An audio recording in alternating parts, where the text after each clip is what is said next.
Foundations of Leninism is a big subject. To exhaust it, a whole volume would be required. Indeed, a whole number of volumes would be required.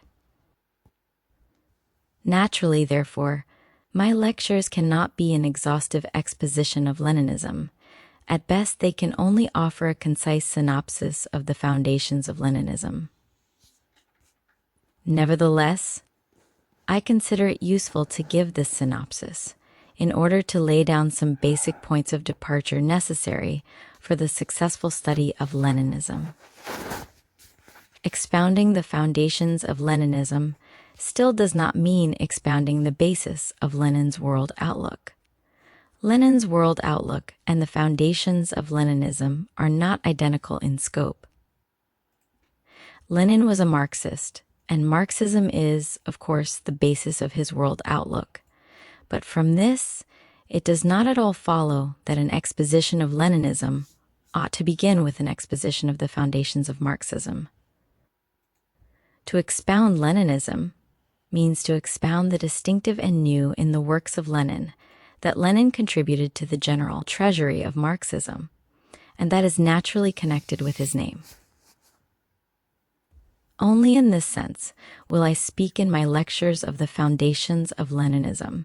And so, what is Leninism? Some say that Leninism is the application of Marxism to the conditions that are peculiar to the situation in Russia.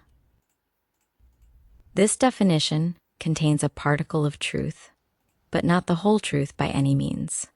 Lenin, indeed, applied Marxism to Russian conditions and applied it in a masterly way.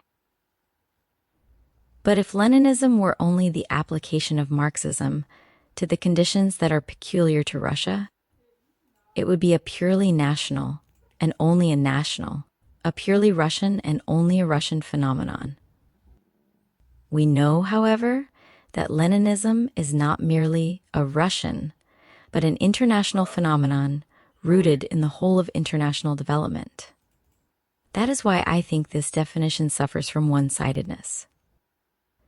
Others say that Leninism is the revival of the revolutionary elements of Marxism of the 40s of the 19th century, as distinct from the Marxism of subsequent years, when, it is alleged, it became moderate, non-revolutionary.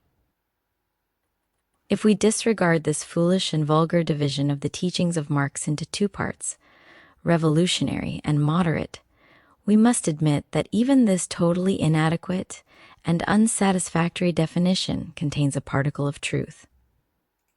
This particle of truth is that Lenin did, indeed, restore the revolutionary content of Marxism, which had been suppressed by the opportunists of the Second International. Still, that is but a particle of the truth. The whole truth about Leninism is that Leninism not only restored Marxism, but also took a step forward, developing Marxism further under the new conditions of capitalism and of the class struggle of the proletariat. What then, in the last analysis, is Leninism? Leninism is Marxism of the era of imperialism and the proletarian revolution. To be more exact, Leninism is the theory and tactics of the proletarian revolution in general, the theory and tactics of the dictatorship of the proletariat in particular. Marx and Engels pursued their activities in the pre-revolutionary period.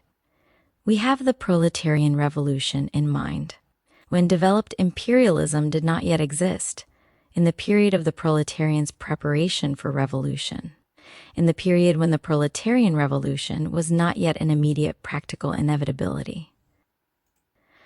But Lenin, the disciple of Marx and Engels, pursued his activities in the period of developed imperialism, in the period of the unfolding proletarian revolution, when the proletarian revolution had already triumphed in one country, had smashed bourgeois democracy, and had ushered in the era of proletarian democracy, the era of the Soviets. That is why Leninism is the further development of Marxism. It is usual to point to the exceptionally militant and exceptionally revolutionary character of Leninism. This is quite correct. But this specific feature of Leninism is due to two causes. Firstly, to the fact that Leninism emerged from the proletarian revolution, the imprint of which it cannot but bear; secondly, to the fact that it grew and became strong in clashes with the opportunism of the Second International, the fight against which was and remains an essential preliminary condition for a successful fight against capitalism. It must not be forgotten that between Marx and Engels, on the one hand, and Lenin, on the other, there lies a whole period of undivided domination of the opportunism of the Second International, and the ruthless struggle against this opportunism could not but constitute one of the most important tasks of Leninism.